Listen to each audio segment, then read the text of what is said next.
G9 Gujarati ન્યૂઝમાં આપનું સ્વાગત છે। સુરત ખાતે વિઠ્ઠલભાઈ રાદડિયાની 5મી વાર્ષિક પુણ્યતિથિ નિમિત્તે મહા રક્તદાન કેમ્પનું આયોજન કરીને શ્રદ્ધાંજલિ આપવામાં આવી। પ્રાપ્ત માહિતી અનુસાર સ્વર્ગીય વિઠ્ઠલભાઈ રાદડિયા પરિવાર અને વેલંજા વિસ્તારની જનતાએ સાથે મળી વિઠ્ઠલભાઈ રાદડિયાની 5મી વાર્ષિક પુણ્યતિથિ નિમિત્તે મહા રક્તદાન કેમ્પ તેમજ મંદબુદ્ધિના બાળકો પણ આ રક્તદાનમાં ભાગ લઈ લોકોને એક ઉત્તમ ઉદાહરણ પૂરું પાડ્યું હતું। આ કાર્યક્રમમાં ખાસ વિઠ્ઠલભાઈ રાદડિયાના સુપુત્ર જયેશભાઈ રાદડિયા પણ ઉપસ્થિત રહ્યા હતા। સાથે સાથે ધલુડી સ્વામિનારાયણ મંદિરના સ્વામી તેમજ ભૂતપૂર્વ ધારાસભ્ય વી.ડી. ઝાલાવાડિયા તેમજ પૂર્વ ડેપ્યુટી મેયર દિનેશભાઈ જોધાણી, પોપટભાઈ વંડા અને વેલંજા વિસ્તારની જનતા સાથે મળીને વિઠ્ઠલભાઈ રાદડિયા 5મી વાર્ષિક પુણ્યતિથિ નિમિત્તે ઉત્સાહભેર ઉજવણી કરવામાં આવી। આપનું નામ? હરિભાઈ ચૌહાણ। આજે યુવા પેઢી અને યુવા લીડર એવા જયેશભાઈ આપણા વિસ્તારમાં વેલંજા વિસ્તારમાં આવી રહ્યા હોય ત્યારે આજે આ કાર્યક્રમનો મુખ્ય શું ઉપદેશ છે? લોકોને પ્રેરણા મળે, પછી વિઠ્ઠલભાઈ રાદડિયા મારા બનેવી થાય। આ લોકો અહીંયા રાદડિયા પરિવાર વતી અને હું અહીંયા હવેલી સંભાળું, વેલંજા ઉમરા શેખપુર વૈષ્ણવ સમાજ હવેલી બને છે, સાંઈ સમૃદ્ધિ સોસાયટી। એટલે અમે જોઈન્ટમાં આ કાર્યક્રમ રાખ્યો છે। યુવાનો જે ન ઓળખતા હોય એને ખ્યાલ આવે કે ભાઈ વિઠ્ઠલભાઈ નામના વ્યક્તિ સમાજ વિશે, ખેડૂતો વિશે શું કરી કેવી કામગીરી કરી। કેવા કાર્યક્રમો આજના દિવસે? આજના દિવસે બધા ભજન ધૂન છે અને બ્લડ કેમ્પ છે, સર્વરોગ નિદાન કેમ્પ છે। લગભગ આખા ગુજરાતમાં, ગુજરાતની બહાર થઈને 113 જગ્યાએ કેમ્પ છે। જી, આપનું નામ? ચેતન રાદડિયા। ચેતનભાઈ, આજના દિવસે ખાસ કરીને કાર્યક્રમ આપવામાં આવી રહ્યો છે વેલંજા વિસ્તારમાં, શું કાર્યક્રમની રૂપરેખા છે?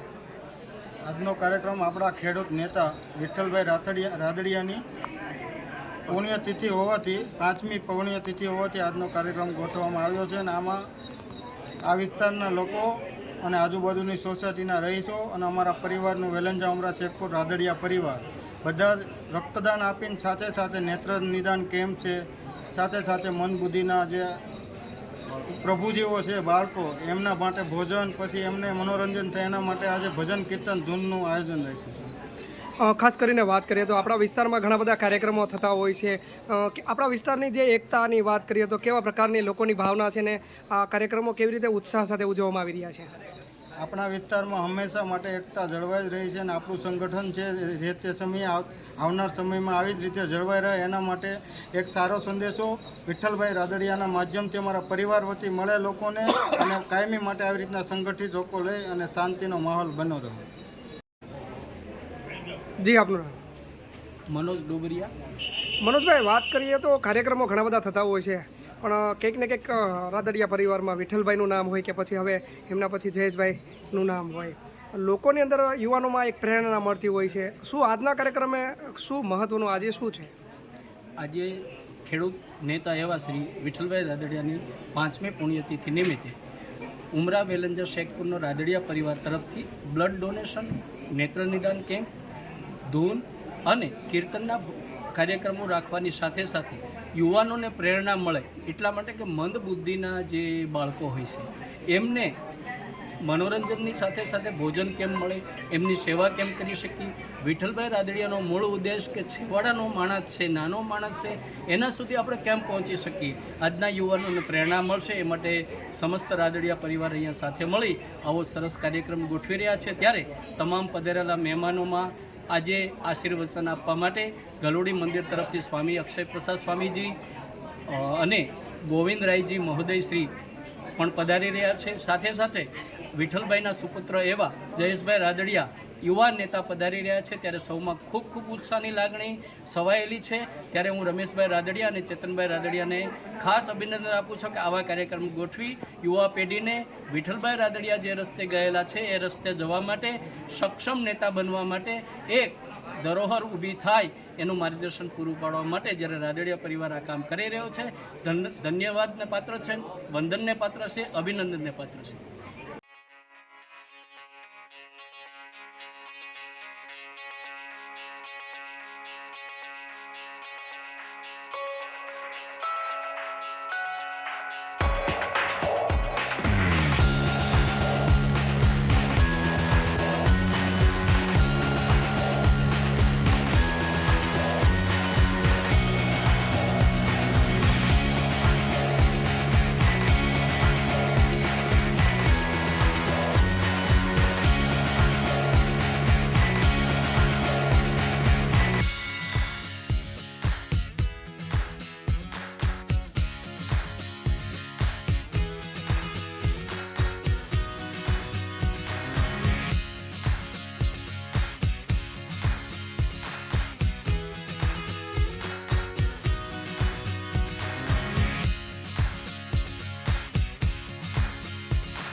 છે.